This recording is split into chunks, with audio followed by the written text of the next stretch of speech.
سڵاوی محەمەدنووریتان لێبێ. دوای 68 ساڵ بەسەر مێژووی دروستبوونی پارتی ئایا ئەم حیزبە تەمەنی خانەنشینکردنی هاتووە یان تا ئێساش هەڵگری ڕۆحی نوێبوونەوە و ئایندەسازیە؟ ئایا پارتی حیزبی خیانەت بووە یان حیزبی سەروەری؟ ئایا حیزبی نەکبەتی و شکستی کورد بووە یان حیزبی تێکۆشان و سەرکەوتن؟ ئایا دەکرێت پارتی و بنەماڵی بەرزانی لە یەک جیا بکەینەوە یان تاپۆی ئەم حیزبە بە ناوی بنەماڵی بەرزانیەوەیە وەک نووسەرێک وا دەڵێت؟ ڕۆژنامە نووسێک دەنووسێت تا ڕۆژی قیامەت سۆرانیەک نابینی بێتە سەرۆکی پارتی دیموکراتی کوردستان، بۆیە پارتایەتی واتا بنەماڵایەتی. کادرێکی پێشکەوتوی پارتی دیموکراتی کوردستانیش دەڵێت هەمیشە فەخر بە پارتیەوە دەکەم چونکە حیزبی دایکە و حیزبی باڵباڵێن و حیزبی مەسلحەت خوازی نییە و حیزبی هەموو کوردە بێ جیاوازی. ئایا پارتی و نەوەی نوێ تیادا جێ دەبێتەوە؟ ئایا پارتی هەر یەکەمین دەبێت لە هەڵبژاردنەکان یان تەزویر یەکەمینی کردووە وەک ڕۆژنامە نووسێک وا دەڵێ؟ ئەندامێکی سەرکردایەتی پارتی دیموکراتی کوردستان دەڵێت زۆر کەس چاوی کوێر بووە بە سەرکەوتنەکانی پارتی. ئەندامێکی سەرکردایەتی یەکێتیش لە پەیجەکەی خۆی لە فەیسبوک نووسیوێتی بەشێک لە لایەنگران و ئەندامانی پارتی دژی پرنسیبەکانی ئازادی و کرانەوەن. ئایندە و داهاتووی پارتی بەرەو چۆ؟ هەناسەکانی پارتی بەرەو دەوڵەت بوونە یان بەرەو نوشستیە؟ پارتی پیر بووە یان حیزبێکە ئێستاش هەر گەنجە؟ نەوەی نوێ چۆن ڕەخنە لە پارتی دەگرێ؟ ئەی چۆن ستایشیشی دەکات؟ ئارام ئیکرام کادری پێشکەوتووی پارتی دیموکراتی کوردستان کە لەم بەرنامەیەدا ئامادەیە دەڵێت پارتی ئایندەی ئەم وڵاتەیە.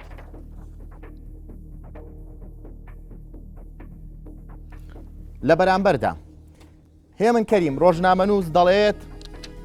پارتی حیزبێکە بە ئەجندای دەرەکی کار دەکات، زۆر جار حیزبێکە قابیلی شارنشینی و ئیداری نییە.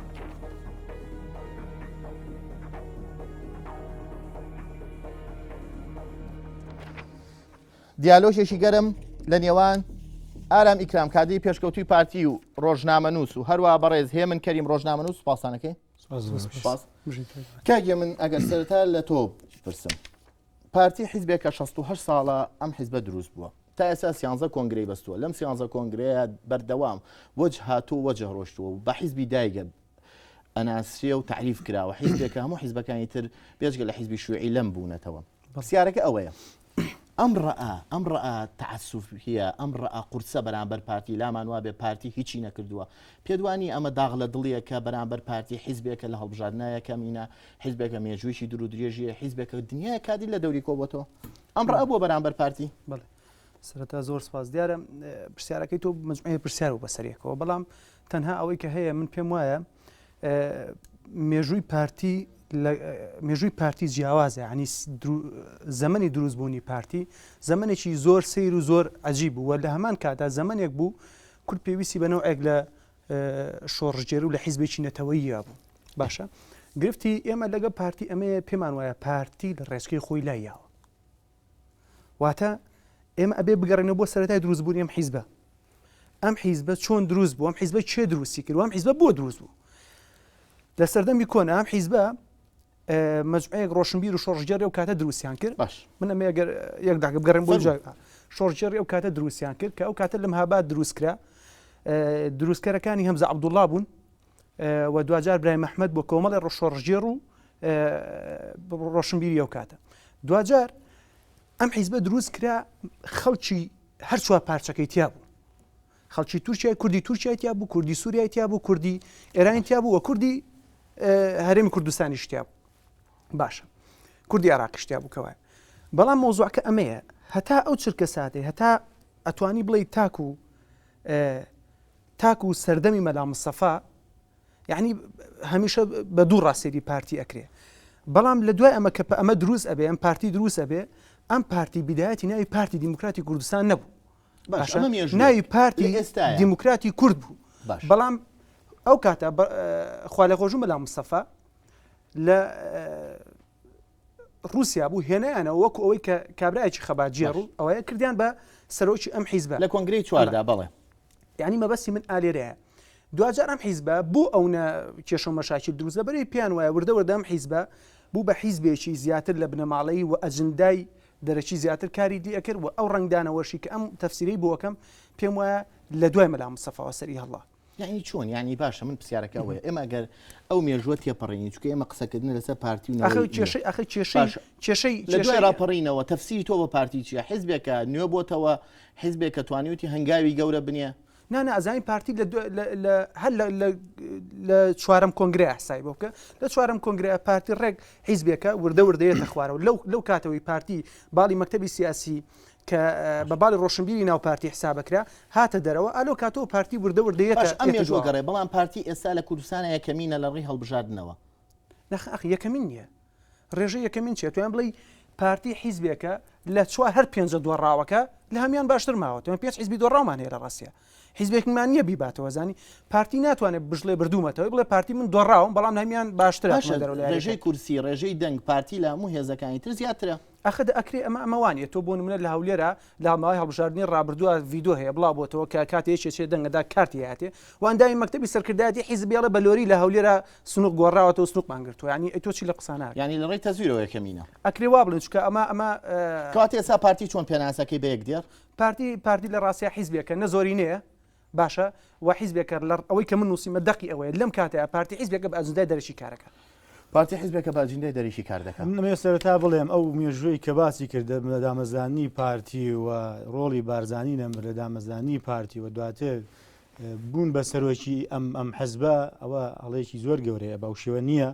بارزانی نەمەر پێش ئەوی پارتی دروست بێ شۆڕشی بارزانی سەرکردایەتی شۆڕشی بارزانی کرد لەگەڵ شێخ ئەحمەدی بارزانە لە کۆماری بارزانی نەمر لەگەڵ شێخ ئەحمەدی بارزانەوە شۆڕشی شۆڕشی بارزانی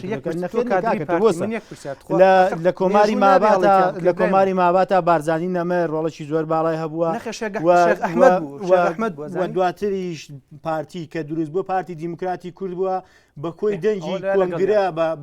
پێش ئەوەی کە بارزانی نەمر ئەستان ئاگای لێبێ خۆیان بە سەرۆکی پارتیان هەڵبژاردووە و بارزانی نەمر بوو بە پارتی کرد بەو پارتی گەیشت بۆ ڕۆژەیە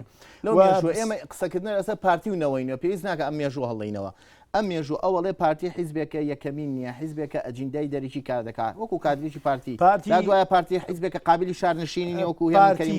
هێزێک بە دەژای 68 ساڵی خەباتی خۆی سیانزە کۆنگرە ببەسەوە بەبەردەوام خوێنی تازە بکاتە سەرکردایەتی و مەکتەبی سیاسەکەیەوە و هێزێک بێ هەموو دوژمنەکانی کورد کە سەرسەختترینیان تا دوێنێ تورکیا بوو وا لێ بکە بێتە سەر مێزی گفتوگۆ لەگەڵ کوردانشەوەدان بە مافی کورد و بەبوونی کووردا بنێەوە ئامادە بێ تا بوون بە دەوڵەتت لەگەڵ تا بێ ئەمە هێزێکی شارنشین نییە ئەمە هێزێکە ئەسڵەن ئەوەی کە پارتیەکە ئەوە ئەستی سیاستەکە پارتیکە پارتی بە مانای وشە سیاستەکە و ئەگەر مۆزوعی یەکەم بوون و ئەوانەیەش پارتی یەکەمە بەڵام یەکەمێکی معقولە یەکەم ئەو یەکەمە نییە کە کاکی منڵێ بە تەزویر و بە نازانچی ئەگەر باسی تەزویر بکەین نزیکترین داستانی تەزویر فەزیحەی ئەلبیسەکەی کە ڕوون و ئاشکرایە کە یەکێتی کردی پارتی حەزبێکە لە سلێمانی سێمی هێناوە بە ڕێژەیەکی معقول لە هەولێر یەکەمی هێناوە بە ڕێژەیەکی معقول لە دووهۆک زۆری نەهێناوە پارتی هێزێکە و ئەگەر لە دووهۆک زۆری نەنێنێ بەڕاستی ئەگەرێکێک لە دووهۆک دەنگ بە پارتی نەدا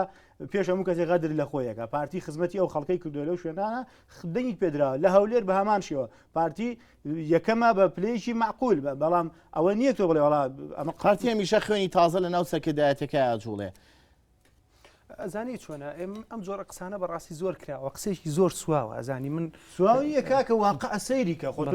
سەیری سەرکردایەتی یەکێتی کە سەری سەرکردایەتی پارتیکە سەرکردایەتی یەکێتی بۆ نمونە کە ڕکابەری خۆی بە ڕکابەری پارتی ئەزانی لە دوایین کۆنگرەیە کۆمەڵی خەڵکی ئەسکەر و کۆمەڵی فەرماندەی سەربازی ئەومانە چونە مەکتەبی سیاسی و سەرکردایەتی بەڵام پارتی پارتی خوێنی تازە کاتە سەرکردایەتێکەوە پارتی کۆمەڵی قیادە و مەکتەبی سیاسی تازی هێناوەتە بەردەوام لە هەموو کۆنگرەکان وەڵام تاو جا ئەمەی ئەم برادرە ئێڵێ مەسلەی گەنج ئەزانی گەنج ناتوانێت بە کەرەسەی کۆنە ئەزانی ئیشکە ئەزانی پارتی حیزبێکە لە ڕاستە هەج خوێنێکی تازە بچێتە نەوێت ئەچێت ناو خانەیەکی مردووەوە چۆن لەبەرەوەی یەک گەنجم پێ بڵێ لە ماوەی ڕابردووە لە هەموو چرکەساتی مێژووی پارتیە یەک گەنجم پێ بڵێ توانای بڕیاردانی هەو بێت ناو پارتیە جگە لە بنەماڵی بارزانی یەک گەنج یەک گەنج پێ پارتی حزبێکە چەند ساڵە پارتی 6 ساڵە پارتی هەیە حزبێکە دیسپلینی حزب 6 ساڵە پارتی ساڵە خەباتەکە یەک بڕیارم پێ بڵێ گەنج یابێتی بێزگە لە بڕیار لە ناو پارتی بڕیاری شخصینی هەر کەسێک هەڵسێ بۆ حزبەکانی هەر کەسی هەڵسێ بۆ خۆی بڕیار دەرکە ئەم قەراریە بڕیار چۆنە پارتی سەرۆکێکیە کە جەنابی سەرۆک بەرزانی و مەکتەب سیاسیەکیە ئەم مەکتەب سیاسیە لەژێر سەرپەرشتی جەنابی سەرۆک بەرزانیە قەرار دەرەکە حزبەکانی دەرەوە قەراریان بۆ بیان خۆیان دەرکەسێ ئەم قەرارێک دەرکا و قەرار باش با من مەزمێ قسەکەم زانی بەڕاستی ئەمە بۆی ئێمە باواز لەوە بێنێ من لەسەر پارتی قسەکەم ناتمە سەر کوی هەموو حیزبەکان قسەکەم بۆی دڵنیابی لەوە ئێمە لەناو حیزبی کوردیە لە پارتیەوە تا ئەگاتە خوارەوە باشە لە پارتیەوە تا یەکێت و تا گۆڕان تا هەموو حیزبە ئیسلامیەکان کۆمەڵگەی کوردی کۆمەڵێک برینی گەورەی بەدەزم حیزبانەوە هەیە لە پارتیەوە تا ئەگاتە خوارەوە بەڵام بە دەرەجەی یەک پارتیە و مێژووی کە لە سەرتاوە دروست بووە هەمووی خیانەتیان هەیە من هاتووم تۆ بۆی تر من نهاتوم لەسەر پارتی قسەکە لەسەر پارتی قسەکە تۆ لەو بەڵگە و پێ نییە تۆ ئەڵی پارتی کەسی گەنجی نێناوە لە کاتێکە جێگەری سەرۆکی پارتی کەسێکی گەنجە من یەک ئەو ناڵێ پارتی حیزبێکی باشترین سیاسەتەکە و حیزبێکە بە هەموو بیر و بۆچوونی خۆی لە ئینەکەشان نووسیوێتی حیزبێکە یعنی بەڕاستی سیاستەکە لە کوردستانە و پرۆزەیەکی ناسیۆنالیستی هەیە وانە واناڵێ یەک پرۆژه ناسیۆنالیستی پارتیم پێ بڵێ تا من بم بە پارتی یەک پرۆژه ناسیۆنالیستی خاوەنی دەوڵەتی کوردیە کە ئێستا بە هەموو یەکێکی لە باشە یەک خاڵم پێ بڵێ کە بۆ دەوڵەتی کوردی ئێمە هەنگایەکمان نابێت بۆ ڕۆژ نییە سەرۆک وەزیرێک و سەرۆکی وەزیری دەروی وڵاتێکی ئەوروپی و ڕۆژاوە نێتە کوردستان منم هەڵێ بۆ کادرانی پارتی ڕاستکەمەوە مەجالم بە کاگارم با منم هەڵێ بۆ ڕاستکەمەوە کێشەی ئێمە توڵی هەڵەیە ئێمە لە ڕاستیە لە خودی پارتی کێشەیەکمانی بنای دۆزی کوردەوە با خەڵک تێبگە کێشەی کورد ئێستا ئەزیزم بووە بە پارە و نەوت و بودجە ئەزانی ئەوەندەی ئەتۆ مەجالم بە ئەمە ڕۆشن بیرەکەی نیاڵی قسەکەم کاکە مەجالم فەرموو قسە من نامەوێت تەبوو تۆز دروستکەم بۆیە تۆز دروستی مەکە لەبەر ئەوە ئێمە کێشەی کورد لای پارتی نەبووە کێشەی یان شتێک نییە بنای دۆزی کوردەوە باشە لای پارتی نەبووە باقسە بۆ ڕەنگە هەنێ جملەیە چ جۆرە قسەیەکە پارتی شتێک نەبێت پارتی لای پارتی شتێک نییە ناوی کێشەی کورد بێ نییە ئەخر ئەمە بە عقلی کێوە زۆر ناگەین هەتا دوێنێ ئەوە سووریایە لە تەنیشتا دەوڵەتێکە 50 ساڵە چەند ساڵە دەوڵەتە ئەو هەموو قەتڵ و ئامەی تێدا کرا ئەو هەموو کوشتارەی تێدا کرا پێم بڵێ ڕوبعێکی ئەوەی کە ئێستا لەسەر کوردستان ئەوروپا و ڕۆژئاوا هاتوونەتە جاو لەسەر سووریا هاتنە جاو بە هەزاران و بە دەیان و بە سەدان هەزار خەڵک لە سووریا کوژرا بەڵام بە 24 سعات لەبەر ئەوەی بەرنامەیەکە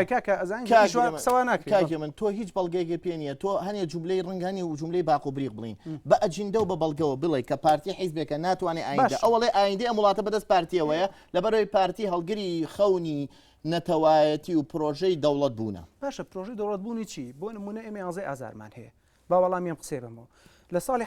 هەفتاکانە 11 ئازار دروستکرا بنەماڵی بەرزان چون ڕێکەوتنیان لەگە مەسعود بەرزان لەگە سەدام حوسێنی و کاتەیە کرد شۆڕشی کوردی بە سەرکردایەتی بنەماڵی باشە باسی 11 ئازار ئەگەر دۆزی کورد لە سەرچاوی خودی پارتیەوە لە بنەڕەتەوە سەرچاوی گرتووە کوا باسی کەرکووەکرێ لە 11 ئازارە یان کەرکک دابە شەکرێ تۆ کادریش پارتی نیت بەڵام بۆ لە دوای 11 ئازار بۆ شۆڕش دیسانەوە شەڕ دەستی پێکردەوە نسکۆ دروست بوو لەسەر کەرکک نەبووەوە ناکاچی منە وڵای لە مێژوو بڵین ئێستا باشە مناقەشەکانتان کاک محەمەدیان ڕەنگە پارتیەوەی نوێ و پارتی ئەو نەوەیکی نوێ ئەوە دوو بە دەقسەکەت پێ بڕم یعنی بەڕاستی کاکیە من دەردی ئەو جیلەی پێشووکە وەکو کۆمەڵێ قسەیان هەیە بەردەوام دووبارەیە پارتی حزبی بنەماڵەیە پارتی حزبێک وەنەپەرستە پارتی حزبی بنەماڵەیە شانازیش بە بنەماڵی بارزانیەوەکەن خۆی منەمان شاردێتەوە وەکو خەڵکی تر 40 ساڵە شەڕی ئەوە ئەکە بە پارتیە فرۆشتنەوە ئەومان بەسەر پێفرۆشتنەوە کە پارتی حزبی بنەماڵێ ئێستا لە 2014 حزبی بنەماڵ وەکو ڕۆژنامە نووسێ ینی ئەو مێژوم بۆ مەخێنەوە ئێستا بۆ بخێنەوە پارتی باشە قسێ گەڵی وێنەکێش لە ڕێی وێنەکەوە ناسرێتەوە زانی پارتی لەوەتەی هەیە دژی کوردەکانی ئێران دژی کوردەکانی سووریا دژی کوردەکانی تۆ پەلەم بە دەوڵەتی ئەوەتە چۆوانیوە بە لەسەر پەکەکە قساکە چه هەموو جارێک کێشەکانی پەکە لە ڕێگەی پارتیۆ دروزەیە بۆ تووشیان لەگەڵ سووریا بە هەمان شێوە کورە مجاملەیە کاکە تۆ کورە کێشەکەم بەخمورە کاکاگات دنیانیە هەموو ڕۆژێ مزایدە بەسەر پەکەکە و بەسەر کوردی ئێران و بەسەر کوردی ئەزانیش من برینمان هەیە من ئێستا لە برینە نامێ باسی برین کە مەزانی بۆیە ئەم قسانە ئیسفادە بە کەس ناکە کە تۆ باسی خیانەت و سەروەری ئۆمپیۆ پێفرۆشتەوە کورە مێژووی ڕابردووی پارتیە زای پڕە لە مەزوێشتی بەڕاستی بەکێکم بۆ باسی کام خیانەت نازانم ئەوەی خیانەت ئێستا بە خیانەتی کامیان باشە وڵاتی پێ بڵێ پێم باشە سیوێکی ئاب چییە سیوێکی یانزەی ئازادێکی وەکو ئەمڕۆیە دروست بوو سیوێکی ئاب کە پاسداری ئێرانی تەراتێنێ کرد بە ناو کوردستانە ڕاجیمەی ئێرانی لەسەری ڕەش ئەیدا لە ئەر وەکو ئێستا چۆن پاسداری ئێرانی لە خانەقینە شانی دادا و تەختیتی جەنگ بۆ ئەو فەرماندانی یەکێتی ئەکێشەیە لە وەزعێکی وایە یعنی ئەگەر یەکێتی شیوای خیانەت کەن ئەبێ دەوڵەت ئەبێ بەعز زۆر زەرور بوو بۆ ئەوەی ئەم وڵاتێکە نەکەوێتە ژێر دەستی ئێران دەژێر دەستی هەیمەنە ئێرانەوە زەرور بوو ئەوە ببێ کورەمە دیالۆگوان ناکرێت کاکەمان گوێ ناگرێت باسی خیانەتەکەی ئەوەی گوێ ناگرێت بە سێرەکە خەڵتیەگەیە کە سیوێکی ئاب چەند زەرور بوو سیوێکی ئاب بەزانی کاکە لە سیوێکی ئابە ئێسەش ئێمە ئەگەربای سەروەریەکەی ئێسەش 74 کەسی سیوێکی ئاب گیراوە ئێسەش خەڵک چۆن تەرمی کوڕەکەی بێنێتەوە باوکیان گرتووە باشە کام 74 کەس لە شەڕی ناوخۆیان لە سەردەمی ساڵی ناوخۆ بوو هەمویان خەڵکیان ئەمە قسەکەی سیوێکی ئاب بڵێت تا سەر ئێسان خیانەتە بۆ لەبەرەوەی ئێمە کورد پەزە و پاسایی بۆ باشە بۆ دێنمەوە یەکێتی نیشتیمانی کوردستان لەگەڵ ئێرانە دۆستە باشە پارتی دیموکراتی کوردستان لەگەڵ تورکیایە دۆستە ئەگەر یەکێتی چوە ئێرانی هێناوە لە شەڕی ناوخۆیە باشە ئەبووە پارتی بچوایە تورکیای بێنە نەک تۆ بەعزبێنی چەند ساڵە کورد سەرەبڕێ تعدا لە کوردەکە تورکیا و ئێران کوردیان سەر نەبڕیوە باش خۆ هەر پێش سیوێکی ئابلەکە لە سەردەمی سیوێکی ئابا بوو ئێران قەتڵ و عامی لە ناو ئۆردوگاکانی دیموکراتا کرد لە هەر ئەمڕۆ ئیبراهیم عەلیزادە لێ 400 من لە جای تۆ بەم دێڕە تەفسیری پارتیەکەم بۆی لەم وەهمە دەرچی نەزانی پارتی پێویستە دان بۆ بنێ بەر سیوێکی ئاب بەرهەمی شەڕی ناوخۆیە من بۆ توێ ڕاستەکەمەوە پارتی پێویستە بڵێ ڕاستی خیانەت نییە هەڵەیەکی مێژوویە ئەبێ بڵێ هەڵەیەکی مێژوویە ئەبێ وا بڵێ نەک ئێستا وەرە پارتی هەرەوە نییە ئەسڵەن باعشتی ئەمە جملەی توێ باسی خیانەتەکەی فەرم وەرە من لەگەڵ وەرە بۆ گەرمیان پێش پیشانە دەم پاسداری ئێرانی و میلیشیای عەکە لە بەغا کوورد دەکوژێ بەراو خانەقین و کەلار و کفری ئابرێ بەرهەمیە و ناسیۆنالیستە حیزبەکەی پارتیە کاکە ئەوە خیانەتەکە نەکەوەی کێتەوە باسی بەرهەمی ئێمە نییە نەکرد ئەوانەیەکە بەرزانی سەرۆکێرم نییە باڵە سەرۆکی نێسیوان بەرزانی جێگری سەرۆکی حکومەت نییە سەرۆکی حکومەت نییە باشە مەسوود بەرزانی سەرۆکی ئاژانسی پاراستنی پارتی حکومەت نییە بەڵێ بۆیە هەندێک وڵاتێکی ئەوانە من یەک قەوسم باشە مەجالم بە ئادەی بە یارمەتی خۆت قەتڵ و عامی بارزانیەکان هەڵی چێ بوو هەڵی چێ بوو بارزانەکان شۆڕشیان کرد قەتڵ و عامی کردن ئەمە لە دوای مەلا مەستەفای بارزانەوە بنەماڵەی بارزانی کۆمەڵێک هەڵی گەورەیان کردووە باشە کۆمەڵە گەوری هەڵی گەوریان کردووە مەلا مەستەفای بارزان کابراایکی شۆڕژێر بووە تا چۆکە سادە مێژوویی باشی هەیە بەڵام لە دوای ئەوە لە دوای زۆر باشە لە دوای ئەوە قەتڵ و عامی بارزانەکان هەمووی هەڵی بنەماڵەی بارزانی یەک دێربار بکەن و بنەماڵەی بارزانی و پارتی زۆر لە یەک جیاوازن برا پارتی حیزبێکە بنەماڵەی بارزانیاتە سەر حیزبی پارتی و داگیری کرد بنەماڵەی بارزانی پارتیان داگیر بنەماڵی بارزانی تەحەکوم بە پارتیەوە بکرێ بەڵێ ینی گەنجێک تموحیە بێ بە سەرۆکی پارتی کەسێک بێ ینی خەونە وەکو نووسەرەکەڵێ تا ڕۆژی قال و بەلا ناکرێت کەسێک ببینێت کاکە ئەوەی توێڵی نوکتەیە لەبەر ئەزانێتی باشترین نمونە لەوەی کە پاساو چیە بۆ ئەوەی کە خەڵک ئەڵێت سیوێکی ئاب خیانەت بووە خیانەتێکی گەورە وەکو ڕۆژنامە نووسەران دەڵێم باشە پاساو چیە تۆ ئەڵی خیانەت نەبووە بەڵکو ئێستا جوابی ئەوەتە دەمەوە بەڵام پارتی و بارزانی باشترین نیمە لە 66 هەموو مەکتەبی سیاسی پارتی لە مەرام سەفا جیابوونەوە لە بارزانی نەمر جیابوونەوە و پارتیشیان لەگەڵ خۆیان نابرد چیان پێکرا پارتی نەکەر پارتی بزوتنەوەی کوردایی پارتی لەگەڵ بنەماڵەی بارزانانی گرێدرا بەبێ بنەماڵی بارزانی نقصانێکی گەورەیان هەیە کراسەکەتان ڕەشە بۆ جۆناگری کاکە هەر یەخی کراسەکانتان باشە چیمان پێ تۆ لە گەرمیانی گەنجێک تۆ لە گەرمیانی باشە تۆ کوڕەشی لە گەرمیان دانیشی منەڵم بەرنامەی ناسیۆنالیستی پارتیم پێڵە تابن بە پارتی تۆ لە گەرمیان دانیشی کادری پارتی گەنجێک مناڵ مێرمندالێک پارتیەک و ژێ بە قەناس پارتی نەیکوشتووە برام پارتی نەیکوشتووە بڕۆ پرسیار کە بڵێ ئەو هێزەی کە تەقەی لە خۆپیشاندەران کرد لەژێر فەرماندەیەکی ئابوو کاچی منوێنەکە بڕۆ پرسیارکە لە خۆ تۆ قسە مۆزوعی سیوێکی ئابیش کاک محەممەد سیوێکی ئاب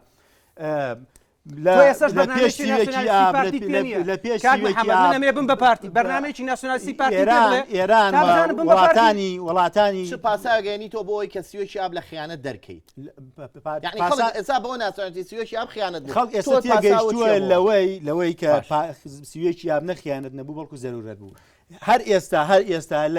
لە کوردستانە پازداری ئێرانی ئەوە پازداری ئێرانیە لە خانەقینە ئەمڕۆ ئەوە پازداری ئێرانی ڕۆژی هەینی ڕابردوو کە چەندی مانگەکە بزەبت نازانم ئەم هەینی ڕابردووە پازداری ئێرانی هاتووە لە خانەقینە شەختیتی بۆ هێزی پێشمەرگە کامێرای خۆ دەکای لە سەردەمی پارتیە شانازیشی پێ لە ناو پەرلەمانی کوردستان لافتی پارتی حەزەکەم جوان بێنێتە پێش سیوێکی ئابیشا ئەوە نووسراوە مەجال بە کاگەڕاجمەی ئێرانی وڵاتی هەر کەس بیر لە خیانەت و جاشاتی دەکاتەوە مافی نییە لەسەر خاکی بیرۆچی کوردستان بشی پارتی دیموکراتی کوردستان لیژنەی ناوچەی هەڵەبجە ئەوەش ساڵی 1996 سیوێکی ئاب ئێمە خۆمان ئەمە دروشمەکانتانەکە بدە من بەرزیەکەم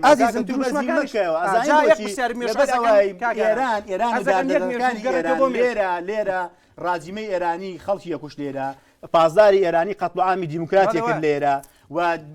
بەدەیان هزار خەڵک لەم وڵاتە لە ژێر ئەشکەنجە و کوشتن و بڕینی بەرهەمی یەکێتی و دژمنەکانی پارتی بۆیە سیوێکی ئاب زۆر زەرور بوو لەم ئەم وڵاتە تامی خۆی بگرێتەوە لە دوای سیوێکی ئاب ئەم وڵاتە ئارامی بەخۆیەوە بینیوە لە دوای سیوێکی ئاب ئەم وڵاتە ئارامی شەڕی ناوخۆپەتایی پیات حکومەتی هەرێم دروست بوو پەرلەمان دروست بووەوە ئەو ئەزمونەی باشە من قسەیەکەم ئەمە ئەڵێ ئاشتی و ئارامی دروست بۆ تخوا پەلەمە باڵێ لە دوای پەلە ناکەم فەرموو پێشەوە ئەوە بەرزکە توێ سامۆلەوە کاکی من پارتی ئەگەر لەمە گەڕین پارتی لە دروشمە سەرێکیەکانیان نوێبوونەوە دادپەروەری پێکەوە ژیان پارتی حیزبێکە گەنجێکی زۆر لە دەوری کۆبۆتەوە ئەڵێ تەنها کادرێکی پارتی ئەڵە سەری ئەندام پەرلەمانەکانمان کە سەری سەرکردایەتیمان کە بزانە ئەو سەرکردایەتی چەند ساڵێ لەمەوە پێش بوو ئێستا سەرکردایەتین واتە پارتی نەفەسێکیەوە بەنەوەی نوێ بێتە پێشەوە دژایەتیە بۆ ئێستا لای هەنێ ڕۆژنامەنووس نووسەر دژایەتی پارتی بۆتە مۆدێل نه ئەزانی نەبووتە مۆدێل ئەزانی بوو با ئێمە لەوە تێبگەین بۆ نمونە کاتێک ئێمە ئەڵێن پارتی بنەماڵی بارزانی حکمی باشە سەرکردایەتێکی پارتی دەڵێ ئەڵێ بۆیە دەرکەوی جنێو بە پارتی نا ئەزانی وانەوە هەڵەیە ئەزانی با ئەمە لەوە تێبگەین سێری کە ئێمە کێشەمانیە کاگارام لەگە حیزبەکەی خۆیە حەزەکەی توجونکەی ئەساسی پارتی ئەوە دەست بنەماڵی بارزانیەوە بێ ئێمە کێشێکمان لەگەڵەوە نییە بەڵام گرفتەکە ئەمەیە دوجا بنەماڵی بەرزانی حکمی کوردستان نەکات لە ڕێی حکوومەت و بنەماڵی بەرزانی جاگە خەڵکی دەنگی پێ بدا تو قچێ لەسەرەوە خەڵک دەنگی پێدا کاکە خۆ بە زۆر دەنگی پێدا کاکە مۆزوعەکە ئەوە نییە مۆزوع چییە کاکە خۆ معقول لە من پارتی زۆرینەی کورسەکانی پەرلەمان بەدەست بێنە بڵێ فەرم و یەکێتی گۆڕانی ئیسلامی تو من بۆ دەسەلمێنم من بە شێوازێکی لۆژیکی بۆ دەسەلمێنم کە تەزویرە پارتی بڵێ چۆن یەخت دەکاکە باسی تەزویرکەی ئەلبیسەکە ئەمە تاریخەنیشمان ئەوەش تەزویرە ئێوە مەسعود بەرزانی کام تەزویری پارتی لەسەری هەڵبەر کە سلێمانی قسەی فەیسبوک و قسەی نازانم هینم بۆ مێرە کاکە بەڵگەم بدەیت یەکنیا بەڵگەم بۆ بەڵگەکانی تۆ بەڕوخسەت نانە تۆبام قسێ بکەم زۆر بە کورتی زۆر من ئەوی پێم وتی ناکورتی نییە بۆش یەکەم کاڵم بام بەسەرمان تێپەڕ نەبێت کاگارە ماڵی مەسەلەی تەزویر باشە پارتی لە هەولێر لەگەڵ کەمایەتیەکان حکوومەتێکی خۆجێی پێگەناوە لە هەولێر باش لە دوهۆچیش بە هەماشی حکومە بەخۆی پێشیەناوە حەقی خۆی حەقی خۆی عەقلی پارتی ئەمەیە عەقلی پارتی ئەمەیە کە بۆ تەزویر بگەڕێنەوە پارتی هیچ کات ناوێت لە هەولێر جگە لە خۆی حکومێ بکە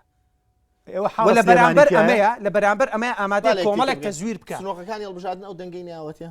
کەوا بکە لە دووەکایە کەم بێت و لە هەولێرایە کەم بێ باش ناڵێ پێشتر پێم باشە پارتیڵێن ئەگەر حەفەی شوبات و ئەگەر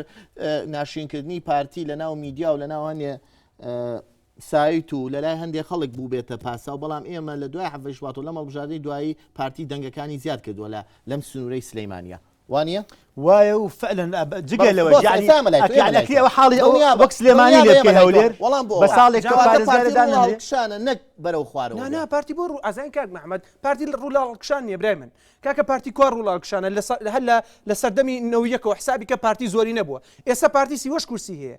مشکلی ئێمە لەگەڵ پارتیەمانە پارتی سیوەش کورسی هەیە ڕێژەی زۆری نەنیە لە کوردستانە بەڵام پارتی بە عەقلی 67 کورسی مامەڵاکە بۆ دەسەلمێنم کە لەناو پەرلەمانی کوردستانە بە عەقلی 67 کورسی مامەڵاکە سیوەش کورسی هەیە هەموو بڕیار دەرەجونگە سەرچەکانی ئەم وڵاتە لە دەست ئەوەیە من پرسیارەکەم لە هەموو پیاوە سیاسەکانی ئەم وڵاتە هەر لە پارتی و هەتا کاتە بچووکترین باشە پێم ناڵن پیاوی سیاسی ئایا ئەکرێ لە هیچ پیاوێکی سیاسی لە وڵاتەیە خاوەنی پێگەی سیاسی خۆی بێ لەسەر ئەمە قسە نەکا کە سیوەش کورسی دەبێ بە سیوەش کورسی حکمی هەر پارتی بە سیوەش کورسی حکمی چوار پارچەی کوردستان بەتەوافق حکومت نه باشە پارتی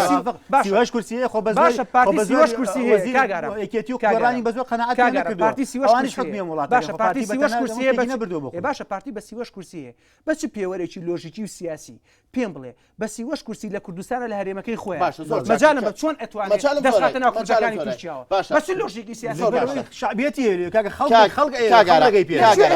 لەگەی پێدا کاکە خۆ بە زۆر نییە زۆر باشە کاگەرم با پرسیار لە تۆ بکەم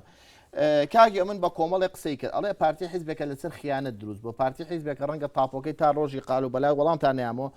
ناتوانێت گەنجێ ببێتە پۆستێکی گەورەی بیرێتێ لە پارتی پرسیارەکە ئەوەیە پارتی و نەوەی نوێ تێکەڵەیەکن یاخودنەوەی نوێ بتەنها بۆ مکیاجکردن و بۆ جوانکاری هێناوێت تێ پێشەوە ئەجینا ئەساس و بڕیاردەر هەر لە بنەماڵی بەرزانیان پارتی نەکرد ئەندامێکی سەکردایەتیەکێتیش دەڵێ بەشێک لەلایەنگران و ئەندامانی پارتی دژی پرینسیپەکانی ئازادی و کرانەوە هەر باسی ئازادی بکەن ئەوان دژی ئەوەستنەوە ئەوەندەی باسی ئەوەندەی ئازادی لە سنووری یەکێتی پێشێل لەکرێت لە سنووری پارتی پێشێن نەکراوە و هەر دوێنێ بووکەوە گەرمیانی لە کلارە تیرۆر کرا خۆ باوکم تیرۆری نەکرد ئەمان تیرۆریان کردو ئێستش ئەندامی مەکتەبی سیاسەکەیان فەرمانی گرتنیە بە یاسای تیرۆر و لە یاسا مەسعود بەرزانی بە جۆرەی یاسا لە جۆرەی یاسای لە جۆرەی یاسایە هەموو تاچێکی کوردستان پارتی ئەو حەزب نییە کە لە ڕێگەی سەرۆکیێرێمەوە حزبێکە تەنها یەک کەس هەموو قەرارێکەدا ئەسڵی نییە پارتی مەکتەبی سیاسی هەیە و ئەو گەنجانێک کە لە ناو مەکتەبی سیاسی و سەرکردایەتی پارتی ڕۆڵی گریجیان هەیە و هەر لە وەزیرەکان هەر لە پەرلەمانتارەکان کە ئێستا سیاسەتی پارتی ئاراستە ئەکەنەوە سیاسەتی پارتی لە ناو خەڵکا هەمووی گەنج بۆ ئایندە یاخود ئێستاش لەسەر بۆ ئێستا و بۆ ئایندە ئیشەکە پارتی ڕابردوویەکی حەقی خۆیەتی باسی بکە و شانازی پێوە بکە حەقی خۆیەتی لەسەر ئەو ڕابردووە بژێ بەڵام پارتی ئێستا بۆ ئێستا ئیشەکە هەر بۆیەشە لە هەموو هەڵبژاردنەکە سەرەڕای ئەو هەموو گەلە کۆمەڵ لە پارتی هەیە سەرەڕای هەموو ئەو دژاتیانی بۆ پارتی هێشتا لە سلێمانیە دەنگی پارتی زیادەکە باش و سەبارەت بە ئەنجومەنی پارەتەکانش پارتیشێکی باشی کرد لە هەولێر بەرنامەمان ئەگەر لە هەولێر پارتی وای نەکردای هەولێر ژۆک و سلێمانی ئێستا لە ناو پارتیا وەکو گەنجای لا دوایە خەونەکان لە ناوم حیزبایەتە دی باڵە بێگومان کاکە با من قسە بکەم لەسەر حیزبێک لا دوایە گوێ ناگرێت گەنجێکە لە گەرمیانەوە باوەڕی بە پارتیە تو عیلاقە و بە پێ ئیمتیازیە بەڵام وەڵامی پرسیارە پاش وچانێکی زۆر باشە زۆر باشە زۆر باشە زۆر باشە گەرمیان یعنی تۆ پاش وچانێکی کورت و دێینە وڵاتان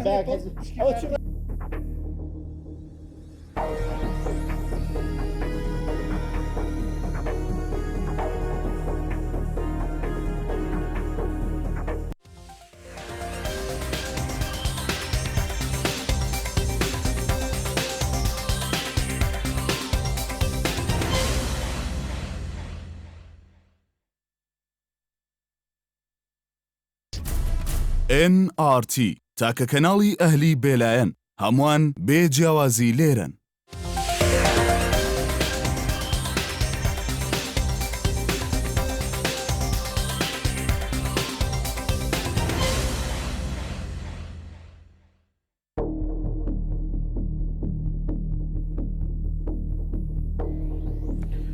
دووبارە سڵاو کاگە من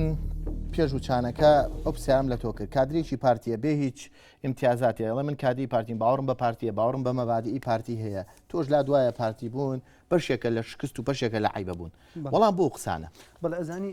کێشەکە ئەمە نییە ئەم پارتی یان پارتی نیە ئەزانی من پێم وتی لەناو حەزەکە خۆی من ئێسش پێم وت ئەم پارتیە بەڵام من پێم وتە وەکو پارتیە بەرنامێکی ناسیۆنالیستیم پێ بڵێ تا بم بە پارتی ناتوانێت پێم وتی نازانی مشکلی پارتی و کادرەکانی نازانێت بۆچی بە پارتی بەرنامێکی ناسیۆنالیستی نییە بۆ نمونە ئەو هەموو لەشکرە لە کادری پارتی نازانێت بۆ بە پارتی بڕوان پێ بکە لەسەر دوو ڕۆ سەرچاوی گرتووە سەرچاوی مادی ئەو ئەساسی امتیازاتی کەمترین امتیازی مادی لای جام با من یە قسەی تر بکەم مەسەلەی تیرۆر و تیرۆرکاری لە مەسەلەی لە ناوچەی سەوز و ناوچەی زەرد هەم ناوچەی سەوز بەدەر نییە باشە هەم ناوچەی زەرد بەدەر نییە ناوچەی سەوز دەڵێ نەما کاتە ناوچەی نیلی باشە بۆیە من شت نافرۆشم تۆ چۆن قساگی قسەکە ئەمە یەک دوو باسی کاوەگەرمیانی کرد شید کاوەگەرمیانی باش کە باسی کە ئەو پیاوە گەورەیە کازانی من مشڕ بەجیانم یەکسەر برین مەکولێن تۆ لەبەرەوە من ئەمێ بڵێم ئەگەر مەسعود بەرزانی دەسەڵاتی ڕایە لەم کوردستانەیە باو دۆسێمان بۆ یەک دایکاتەوە ئەمەیەک ئێستاش ناوێرم دەست بۆ کەی سێبەر نەزانی بۆ خۆیان تۆمەتبارم بە کوشتنی دوو ڕۆژنامە وانە تۆمەتبارە بە کوردنی دوو ڕۆژنامە قسەی بازار قسەی بازارێکی بەڵگەیەکم بۆ باشی کوشتێتی چی وەخوێنیشی گوڕ ناوێت باشە بەڵگە بۆ نجا ساڵی ئەو من واناڵێ بنەماڵەکەی واڵێ ڕێسە ڕێکخراوێگە بناوی ڕێکخراوی سەردەش عوسمان بەیانامە دەرەکە هەموو ساڵێ ئەڵێ کوشتنی سەردەش عوسمان لە ئەستۆی بنەماڵی کەسنانی پێوە خۆن بۆ خۆیان سەردەش عوسمانی داما براکەیەتی کاکەجان براکەیەتی کاکە براکەی داوای چارەنووسەکە ئەمەش داوای چارەنووسەکەی کە برینی و بنەماڵێ مەکولێن و بەدەر دوای تۆ مەچی ئەم ڕاستمانە چیە پێت ئەم ڕاستی باسی دیموکراسیەکە لە هەولێر باسی دیموکراسیەکە لە هەولێر ئەم بینایە ئەمە با پێشتر حەزەکەم تخوا بێنتە پێشەوە ئەم بینایە بە یارمەتیت برا بەڕێزم ئەم بینایە ئەمە مەجموعی خانۆ چییە و بەڵێ ئەمە پێشتر بارگای ڕێخستنی پارتی بووە باش ئێستا ئەم بە ژێری ئەو زانیارە ئەمە ڕۆژنامەنووس بڵاوی کردوەوە شیروان شێروانی لە بادینان ئەڵێ ئەم بینایە لە ژێریا زیندانی نیەنی هەیە هەفتا کەسی تا زیندانی بەدواتە چوونی بۆ بەڵام لیژنەی مافی مرۆڤی پەرلەمانەوە تا ئێستا ئەمە ساغ نەبوو تۆ ئایا وایە یان ئەخە مەجال نایە کاکە پارتی نەیەڵە لیژنەکە بچێتێ کردووە لیژنەی پەرلەمان بە نەخێوانیە ڕۆژ قسەی فەیسبوک نەخێر کاک سۆران عومەر لیژنەی مافی وانیە کاکە وانیە کاچی من ئەوە یەک ئەمە چ پەیوەندیە بە پارتیەوە چۆن ئەو باسی دیموکراسی ناکەن یانی پارتی دیموکراسی بێکەوە هەڵ ناکەن ئەو ناڵە دیموکراسی ئەمە دیموکراسیەکەتانە کاچی من مێ منداڵی تیا ژێرە و بینایە باشە بە بەرنامەیەکی ڕاستە و خۆی کەناڵی بێڕکابەرەکەتان بۆم بخەنە سەری کە ئەمە وانیە باشە لیژنەی پەرلەمان خۆی پارتی نییە کاکەگیان ئەم وڵاتەر پارتییان نییە تۆ لە نەوەتەکان ئاژی زۆر سێری پێم بڵێ وتە چی ئەم وڵاتەری هەر پارتییان نییە ئەی بۆڵی پارتی حیزبی ئایندەی کوردستان حزبی ئایندەی حەقی خۆمەوە بڵێم لەبەرەوەی ئەمەلم پێ ومێدم پێ نەخێر سیاسەتێکی دروستەکە لۆژیکی سیاسی ئەو قسەی بێ زانی چی ڕسمێکە لە فەیسبوکەوە هێنا ئەمە پەرلەمانی ئەو نەخێر ئەوە فۆتۆگرافەرەوە ڕۆژنامە نووس گردوێتی لە بەرەکانی جەنگ شخصەکان ناسراون پێ بڵم ئێمە مێژومانەیە لەگەڵ هەموو چرکە ساتێکی پارتی ئازانی من بەرقۆ قسە ناکەم لە پارتی وڵات پارتی وای بەرامبەر پارتی دیموکراسی بێکەوە هەڵ ناکەن ئەزان جملەکانی تۆ بەڕخسەت مەجالم زۆرای کاگارە ئەوڵێ پارتی و دیموکراسی بەیەکەوە هەڵ ناکەن پارتی بە دروشم شتێکە لە ناوڕۆکە شتێکە نمونەی بۆی نایتەوەڵێ چۆن ئایندە و گەنج سیقە بەم حیزبە بکە لە کاتێکا زیندانی نیێنی و خەڵێکە ژیرەوەکو کاکێ من ئاماژەی پێدا کەواتە دیموکراسی و پارتی دووشتی جیاوازین لە یەکتری نەخێر پارتی هەل لە بنەڕەتەوە باوەڕێکی تەواوی بە دیموکراسیەت هەیە دیموکراسیەت جیاوازە لەو فەوزاییکە لە شوێنێکی وەکو سلێمانیە جیاوازە ئەمە قسەیەکە ئەمە قسەیەکە خەڵک فێری بووە خەڵکی وەکو بەس فێرم قسانە بوونە کۆمەڵی قسە دووبارەکەن پارتی دیموکرات یعنی چی پارتی دیبی لەگەڵ دیموکراسیەکە باشە پارتی ئەوە پارتی نییە لەگەڵ یەکێتی و گۆڕان و حزبەکانی ترا حکوومەتی هێرێمی دروست کردووە ئەوەی پارتی نییە کە داخلی عەمەلتووی هەڵبژاردن و داخلی پرۆسەی دیموکراسی دیموکراسی بۆ بژمێرانی چی ئیشی تۆ کادری پێشکەوتوویە باشە تۆ بەتەمایکی بەتوای مەکتەبی سیاسی پارتیت من ئەگەر بچمە ناو حیزبێکەوە ئەگەر یەک مەکتەبی سیاسی لە یەکێتیشەوە هەتا بزوتنەوەی گۆڕان بۆ ئەوانەی مەکتەبی سیاسی پارتی بوون چی بوونە پێشتر ئەوانەی لە مەکتەبی سیاسی یەکێکی وەک محمود محەممەد کە ئێستا مەکتەبی سیاسی پارتیە هێمن هەورامی کە ئێستا مەکتەبی سیاسی ئەمانە چی بوونە ئەیتر تۆ خانەی مردووە ئەیتر لەبێەوە تاو بەم قسانە قادر بەڕێ باشی بەردام دووبارە ئەڵێنەوە ئەسڵی نیە کاکەگیان پارتی جیاواز لە هەموو حزبەکانی تر بەردەوام خوێنی تازی کردو ناو سەرکردایەتی و مەکتەبی سیاسیەکەیەوە و پارتی ئەگەر باوەڕی بە دیموکراسیەت نەبێت لەگەڵ ئەو هەموو حزبەیە برینی پارتیە کولێنی تۆ برای من بەچی تۆ ئاگادار ئاگاد لە دۆخەکەم پێشتر پێم وتی لە بیدایەتی بەرنامەکەی وتم تێمە کۆمەڵێک برینمان هەیە بادەستی بۆ نەبێت کاکە تۆ باسی خوێنی تازەکەی لە ناو پارتی ئەوچی پێدی پارتی خەڵک تووشی شەڕەکە یعنی ما کرێسە من یەکنا قسە بکەم باسی بەفەر قسە بکە خۆ کەس دەستی نەگرت ئاخرنا ئەزانین چی عەقڵێتی سیاسیتان نییە کاکە پارتی حیزبێکە ئەمە عەقڵە سیاسەکەیەتی کە پێی وایە سێریکە پارتی چیەکە ئەگە پارتی وشار زێباری وەزیری دەرەوەی حکوومەتی عێراق باشە لە هەمان کاتە کادری پارتیە کۆموینەکانی باش بەڵام دێت ناڕاستە خۆ بە مالیشی ئەڵێ ئەگەر وانە با بچێت سکاڵانە سەرقیتکە بە مالیشی ئەڵێ ئێمە لەگەڵ تا ڕێەکەوین وەکۆی لە میدیاکانە بڵاوەوە ئێمە لەگەڵ تا ڕێەکەین بەڵام تۆ هێز ئامادە بکە بۆ هێز بنێرە لە ڕووی حکوومەتی عێراقی هێز نێر سەر قەندیل ئەمە لە کوێ باوەڵام باتەوە باوەڵام دوێنێ سەرۆک بازانی خۆی سەردانی گەریلای عقلی چێوە پارتی ئەوە بە کەمپەکەی مەخلوق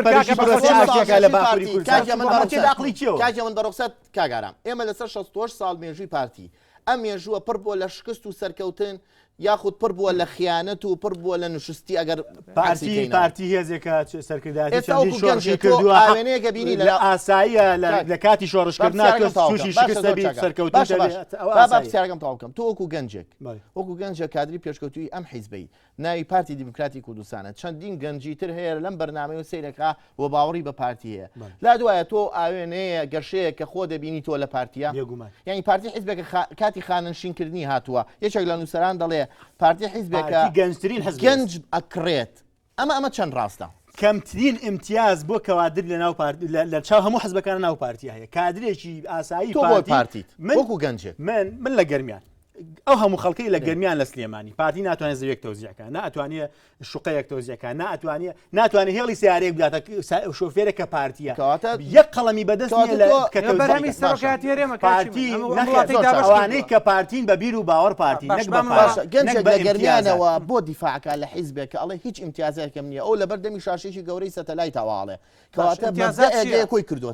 باسی مادەکە باش امتیازات ئەڵی لانی مادی امتیازات مادی تۆ خۆت وتت کاک محەممەد نەیوت لانی مادی هۆکارێکی سەرکی باش ئەم بەشێکە ئەسڵ لایانی مادی بەشێکە لە مانەوەی حیزبی پارتیکا کار بۆ تۆ ناڵێ تۆ لە دیوانی کاکە کەمترین امتیاز ناو پارتیایە مەسەلەی بەڕێوەبەری ڕادیۆیەکی پارتیم یەک ساڵ ئەو بەشێکە لە بەخۆبەخشی هەر بەخۆبەخشی وڵای ئەوە نوکتە کاکە وەرە بەیانی لەگەڵ من ڕادیۆ پارتیە ڕەنگە خۆ ئەزای خۆ ڕەنگە خۆ بەخشە ئەگەر من یەک مدیر مەبوو وەکو بەڕێوەبەری ڕادیۆ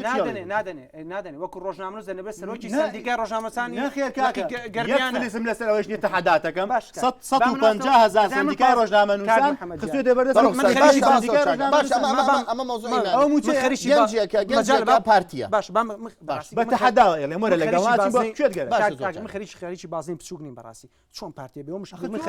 من لەسەر بازین گەورە گەنج و پارتی بێکۆ هەڵناکەن دوو شتێک کاکە ئەزین ئێمە من ناڵێن پارتی ئاگاداری و حەلە پارتی و بارزانی دووشتی جیاوازم برای ئێمە بێت تێبگەین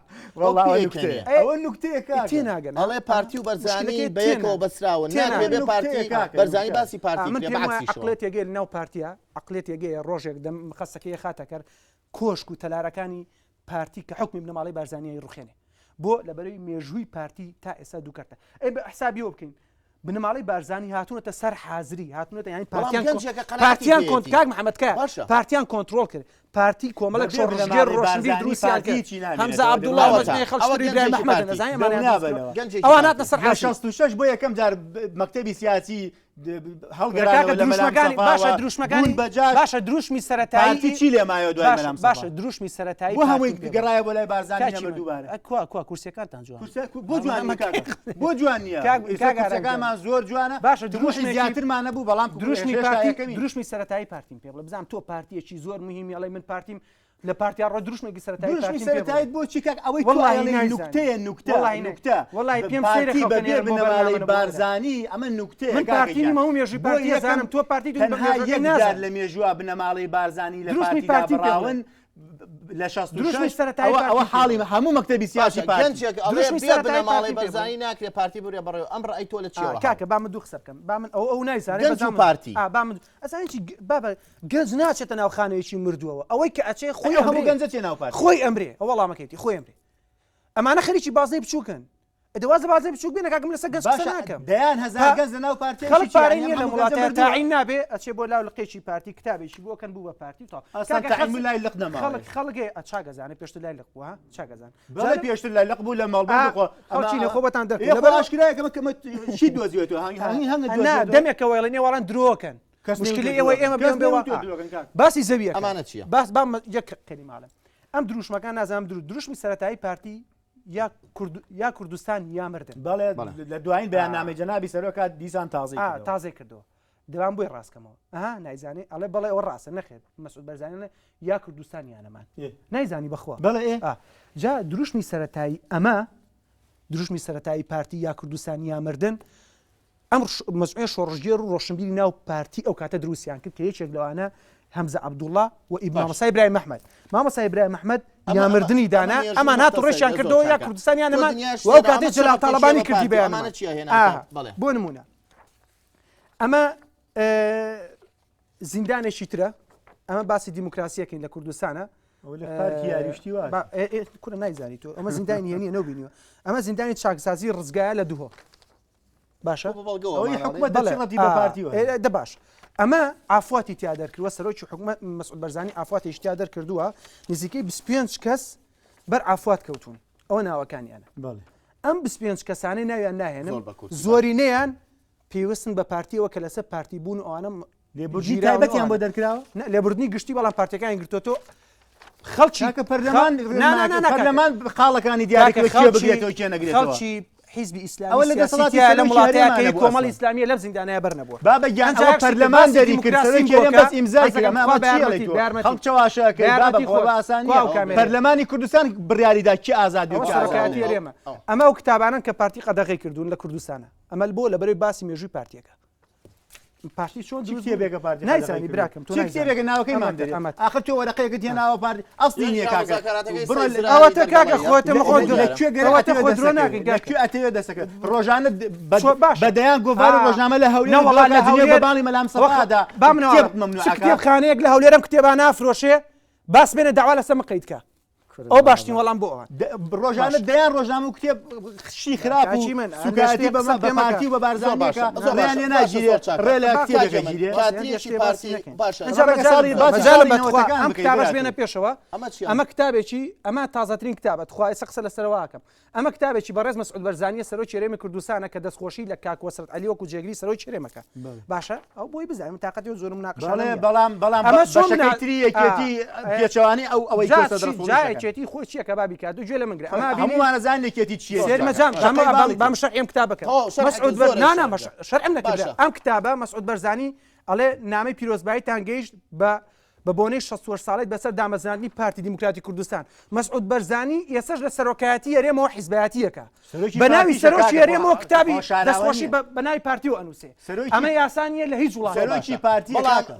بەڵام سەرۆکی شاندی پەرلەمانی ئەوروپا بۆ عێراق دەڵێت تەنها مەسعود بەرزانی دەتوانێت تیرۆریستان تێک بشکێنێ و ئەو دەتوانێت کوردستان ئازادکە ئەمە قسەی کەسێکە ڕەنگە هیچ مەسلحەتێکی لە کوردانە سیاسەکانی دەرەوەی کوردستان هێرم بزنسمانێکی گەورە لەنێو بنەماڵی بەرزانی زۆر باشە زۆر باشترین بیانەوەکە لە دوایە 68 ساڵی مێژووی پارتی لە ئێستادا پارتی حیزبێکە بۆ ئایندە ژیان کاتی هاتووە قسەی کۆتاییە قسەی خۆتایی نیە جوملەیەک بۆ بڕۆمە لای کاگارم وتە چی پارتی حیزبێکە کاتیەوە تۆ تەقاوت کێ خانەنشین بکرێ پارتی حیزبێکە تاو چۆ پارتی لە ڕێ کۆمەلگاوە خانەشین کراوە کاکەەوە خۆیان بە زۆر ماونێتەوە زۆر چاکەم ئەم خۆڵواسینە بۆ بە پارتی حیزبێکە کۆمەڵی بەڵگە و ئەدیلەی پێوتی کە دیموکراسی و پارتی خەریکەوای لێ لای کاری ئەمە کە ئەڵێ ئەمە دووشتی دوو دوانی زۆر جیاوازن لە یەکتری تۆ گەنجێ چی هیوایەتێکە بە پارتیە چی هیوایە کە بە پارتیەکە ڕستەکە ڕاستکەمەوە چ ئایندەیەک لە پارتیارێتەوە ئێستا لە ئێستا ئەوەی کە لە ئێستای ڕوونە بوو هەموو گەنجانی ئەم وڵاتە ئەوەیە کە پارتی حیزبێکە خۆی قرار بۆ خۆیەدا وەکو حیزبەکانی تر لە دەرەوە قراریان بۆ نایە پارتی حیزبێکە خاوەنی یەک مەرجعیەتە کە جەنابی سەرۆک بارزانی وەکو حیزبەکانی تر شەقەی باڵەکانی نایە پارتی حیزبێکە خەڵکە بەتواناکەی هێنێتە پێشەوە بارەکەکانی بارەکەکانی حیزبێکستان بۆ بکەنە دەرەوە ئەگە خاوەنی بڕیاری دەرەکە تورکیا پێی وا بوو شتێک نییە ناوی کورد بێش من ئەوڵێ بۆ ڕاست ناوی کوردستان تۆم زۆرە ئەیوە شتێک نییە ناوی کورد بێ شوێنێک نییە ناوی کوردستان بێ ئێستا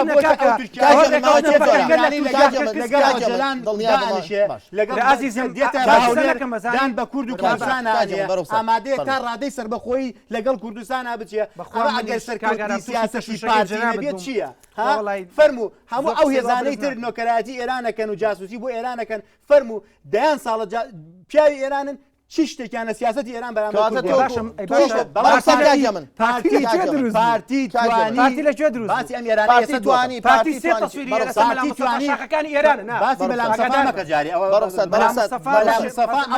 ئەو کات ئێرانێکی تر بوو ئێستا ئێرانێکی خۆتان ئازادن تورکیا تکا باسی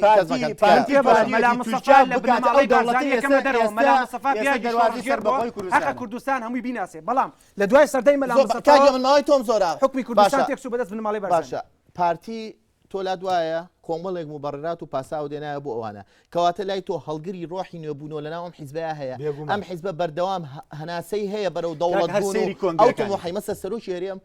جاربەجارێت دەڵێت کەوەکو سەرۆکی پارتیش دەڵێ ئێمە خەونی دەوڵەتی کوردیمانێ لە تازەترین تەسریحیشە یەکێک لە سەرکردەکانی پارتی لە یەکێک لە گۆڤارەکانی خۆتانە دەڵێ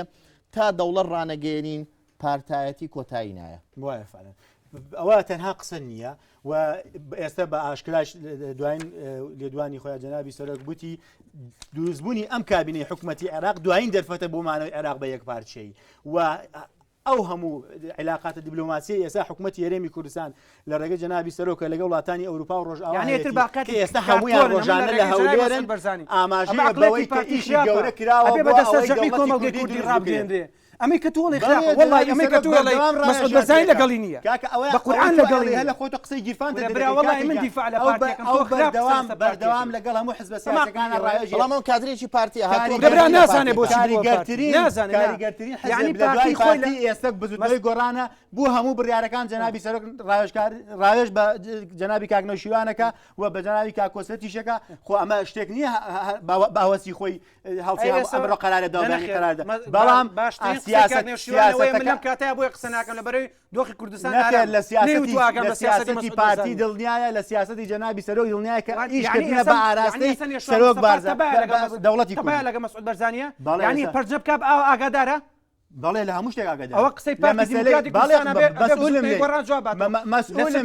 کاکە هەر سەردانەکانی کاکنەوشیوان بۆ لای سەرۆک بارزانی دەلیلە لەسەرەوە کاکنەوشیوان بەرپرسیارەکەەوە هیچ چاڵەیەکی مێژووی نییە جا من دوو قسەی ئاراستەی دروستبوونی دەوڵەتی کوردی وەکو تەوازنی بەرنامەکە وەکو گەنجێک لا دوایە پارتی حیزبێکە دووبارەی و پرسیاراکەمەوە تکایە بنەڕۆینە لای پێچەکانی تر پارتی حیزبێکە ئەتوانێ ئایندە مسۆگەرکە تۆ گەنجێکی ئاوێنەکەی بەردەمی خۆت کە پارتی بێگومان بۆ پارتی وەڵامی پارتی حیزبێکە خاوەنی خەونی دەوڵەتی کوردی و ئیشی بۆ کردووە و سەیری پەرلەمانتاری ڕۆژی ئەم شەڕفرۆشینەی بە پارتی گەنجێکە ئەڵێ من پارتی قیادە و پەرلەمانتاری بنەماڵی بەرزانی حکوومەکە خانەنشین بووە تەمەنی هەڵگیری گوتە ئەڵێ بێ پارتی بەڕوخسەت کادرێکی پارتی ئەڵێ کاندان پەرلەمانیشە بەڕوخسەت کادرێکی پارتی کاندان پەرلەمانیشە دەڵێ بێ پارتی نەتەوایەتی زەربی سفرکەرەوە کاک ئەزانین چۆنە مۆزوعەکە ئەوە نییە بۆ نمونە باسی ئەوەمان کرد کە پارتی بڕیاردەری هەموو شتێکە من پێ دەڵێم دووش دەڵێم ئەم برادرە زوو گەڕێتەوە بە مێژوو ئێمە دکتۆر قاسم لۆمان هەیە چۆن تیرۆرکرا عەبدوڵڵا جەلانمان هەیە چۆن گیرا و لە هەمان کاتا ئەمەی سووریا مەسەلەی تورکیا و ئێستا بەڵامەکە دێمەوە مەسەلەی تورکیا و مەسەلەی پارتی ئەم دوانە تێکەڵەیەکی زۆر ساڵ مێژووی پارتی چۆن هەڵسەنگێنی کاتم نەماوە باشە من دوو قساکەم تا با یەک قسە بکەم مەسعود بەرزانی سەرۆکی هەرێمی کوردستان ئەوانیە تا ئێستا وەزیری دارایی نازانێ موچەکەی چەندەیە ئەوە لە 2009 بڵاو کراوەتەوە وەزیری دارایی ڕاست نازانێ ئەوە نازانێ موچەکەی کە پێشتر وەزیری دارایی بوو ڕایگەیان ئەمەش ئەسڵی پارتی بەبێت تەزویر لای من ئەوە پارتیە لای کۆمەڵگەی کوردی ئێستا بڕوا من ئاوای ئەوە پارتیە ئەوە سێبەرەکەیەتی بەبێتە گەورەترە لە خۆی سێبەرەکەی بۆ پارتی چۆن پارتی حزبێکە بەردەوام حزب خۆی تازە کردوێتەوە بەردەوام خاوەنی دیسپلین و استراتیژیەکی نەگۆڕا پارتی خاوەنی خەونی دەوڵەتی کوردیە لەسەر دەستی پارتیش دێتە دی و ئێستا ڕوون و ئاشکای سیاسەتی دەرەوەی پارتی کە پارتی چەند سەرکەوتوو بووە پارتی 20 ساڵە منتیقەی هەولێری کۆنتڕۆڵ کردووە دەشتەکانی کەرکووک تا بەرنامەیەکی تڕووکردنەوەی مەلەفێکی ئەوە بکات کە پارتی کردی بۆ کوردستان